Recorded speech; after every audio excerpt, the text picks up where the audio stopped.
நீ எனக்கு கொடுத்த, ஒரு காலத்தில் நீ எனக்கு கொடுத்த, நான் நடந்த, உன் வீடு ஏறி கை நீட்டினேன், உன் கடை ஏறி கை நீட்டினேன், உன் தேசத்துக்கு வந்து கை நீட்டினேன்.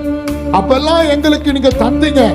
இப்ப கர்த்தர் ஆசீர்வதிச்சிருக்கிறார், நான் உனக்கு பங்கு போட்டு அனுப்புறேன்னு சொல்லி தாவீது எல்லாருக்கும் ஆசீர்வாதத்தை பிரித்து கொடுத்து அனுப்பினார்.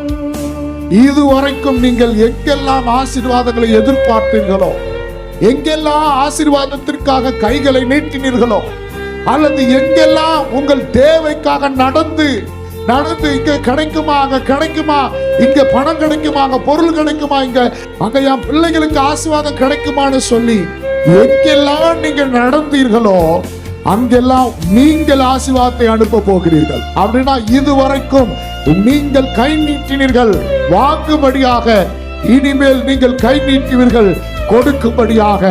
கர்த்தர் அப்படி நம்முடைய கைகளை ஆண்டவரை பலப்படுத்துவார். தாவீது கிட்ட இருந்த மொத்த ஆசீர்வாதமும் போயிடுச்சு.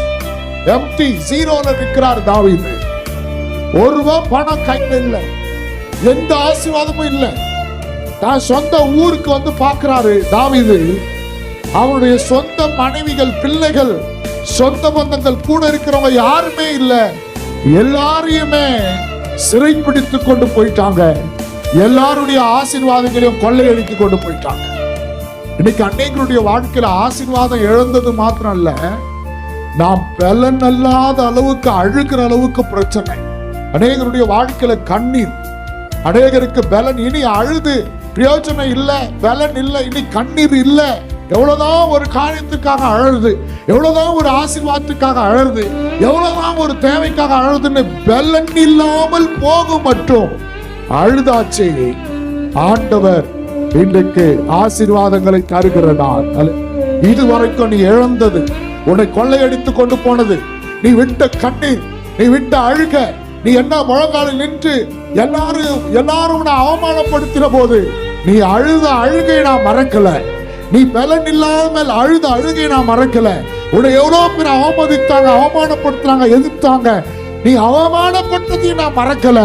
நான் உன் ஆசீர்வாதங்கள் உனக்கு திரும்ப தரும். இன்றைக்கு எத்தனை பேர் வேதனையோடு, துக்கத்தோடு, கண்ணீரோடு, அவமானத்தோடு, தலைக்குனிவோடு வந்திருக்கிறீங்க. எந்தெந்த சூழ்நிலையில இப்படிப்பட்ட அவமானங்களை நாம் பட்டோம். ஆண்டவர் சொல்றாரு, நீ ஆசீர்வதிக்கப்படுவதனால் எங்க அவமானப்பட்டாயோ அங்கே நீ ஆசீர்வாதங்களை பகிர்ந்து கொடுக்க போகிறாய். நம்மள அற்பமா நினைச்சவனுக்கு நீ ஆசீர்வாதத்தை கொடுக்க போற. உங்ககிட்ட என்ன இருக்குதுன்னு பேசணுங்க மத்தியில நீங்கள் ஆசீர்வாதத்தை பங்கு பங்காக பகிர்ந்து கொடுக்கிற அளவுக்கு கர்த்தர் உங்களை மேன்மைப்படுத்துவார்.